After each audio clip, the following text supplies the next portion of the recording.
Hello guys, good morning, and good morning. This is na course. Balik na naman ako balik na naman ako guys. And then our vlog for today is andito ako sa room. Andito ako sa boarding house. Kasi not feeling well. And then kahapon pa to guys kasi kahapon masakit na talaga ulo ko, tapos sakit ng lalamunan ko. Tapos yung kasama ko din isa na operator, ganun din, masakit din yung ulo niya. Tapos para daw siyang parang mainit daw ang pakiramdam niya. Kaya after ng tanghalian lumabas siya para bumili ng gamot. Ang gamot ba yun? Tapos dinalawan niya. Bali, binilhan niya ako. Uminom kami tig-isa. After ko kamo na nakainom nun, wala pang 5 minutes. Nakatulog ako sa upuan guys, na nakaupo. Tapos never man lang ako pinawisan. Tapos siya din, hindi niya talaga napigilan na makaidlip. Doon, siguro, ewan ko, hindi ko alam. Sana naman wag mangyari na dahil sa radiation ng x-ray to. Kasi ang bilis, kasi 28 lang kami nag-start na mag-operate Sabi talaga ng trainer namin na ang x-ray ng cargo at bagahe ay napakalagas ng tama sa kalusugan ng tao. Mas malakas pa daw yan sa x-ray na ginagamit sa medical. Yung nagpapa-x-ray tayo pag may bali tayo, may problema tayo sa lungs, yun, mas matindi pa daw ang radiation ng x-ray ng bagahe at cargo. Kasi biro mo, isang box na yan na malaki, makikita namin kung ano yung nilalaman. So sana naman wag ganun. Sana naman hindi dahil doon. Kasi talagang uso naman ngayon uso naman talaga ngayon yung lagnat, no guys, no? Uso ngayon ang lagnat. Tapos ang umpisa dyan, sasakit ang ulo mo, sasakit yung lalamunan mo. Tapos yun, hindi mo na akalain, may trangkaso ka na. Sana naman okay lang, no? Pahinga muna tayo ng one day kasi di kayang pumasok. So naiinip ako kaya nagligpit ako. Ayan, tutupi ako ng mga pinalaundry namin.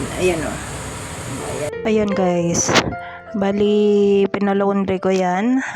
Ayan pa yung mga damit na ginamit ko nung training. Hindi na ako naglaba kasi kakapagod. Tapos habang naggawa-gawa, kumakain ako ng lansones na bigay ni Sir Edwin. Kasi ang lansones pala guys is gamot yan. Tapos inarrange ko yung aking K1 kay try ko mamaya mag record ng music, i-connect ko sa ampli. Tapos mamaya hapon pag hindi na mainit, bali ayan na naman ang i-arrange ko kasi mamakaawa na. Tingnan mo, sunog na, patay na yung iba kasi talaga naman sobrang init dito guys. Tupi ako ng pinalaundry namin. Tapos maya siguro matulog ako kasi ang init, grabe, sobra init sa labas. Tapos kain muna pala tayo.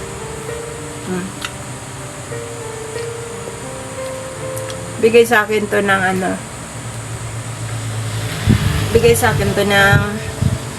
mega love shoutout sa naghatagani sa nagpa-ship ng lansones kagabi. Ano pang pangalan nun? Erwin? Erwin. Taga Camiguin guys. Binigyan niya kami ng isang box.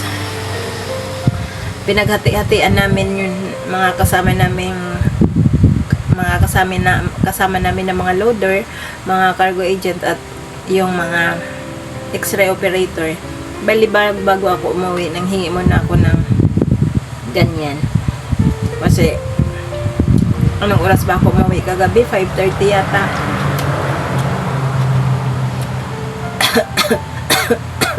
Nag-extend ako ng 30 minutes yata yun. Yun. Kumain ako ng lansones muna para ano, mawala yung samang panglasa natin. Tapos maya tapusin ko yung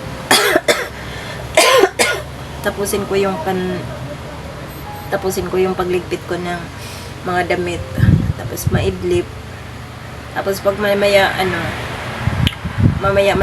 malilim na, kukuha ako ng lalabas ako doon. Kukuha ako ng serpentina. Yun sa tabing kalsada. Inumin ko. Herbal yun guys eh. Mabisang gamot yun, herbal. Yun ang nagpagaling sa heart ko. No. Maraming sakit doon ang ginagamot. Parang diabetic, heart, UTI, dami. Anemia. Ito guys, lansones. Mabisang gamot daw to sa high blood. No. Kung high blood ka, kain ka lang ng lansones. Wag mo din damihan. Kasi pamataas ng hyper to eh. Asim kasi minsan. So kain tayo. Paus pa ako. Paus. Naboboard ako. Pero kahit na hindi ako pumasok guys. Kahit masamang pakiramdam ko, tatrabaho pa rin ako kasi nag-online booking ako para sa ganun. Hindi naman talo yung ating hindi pinasok na araw. So sana ma-confirm ko yung booking ko ngayon. 3 days yun. Isang countryside tour, isang island tour, at saka pang lao tour. Kung kikita ako dyan ng 1,000, hindi na masama na.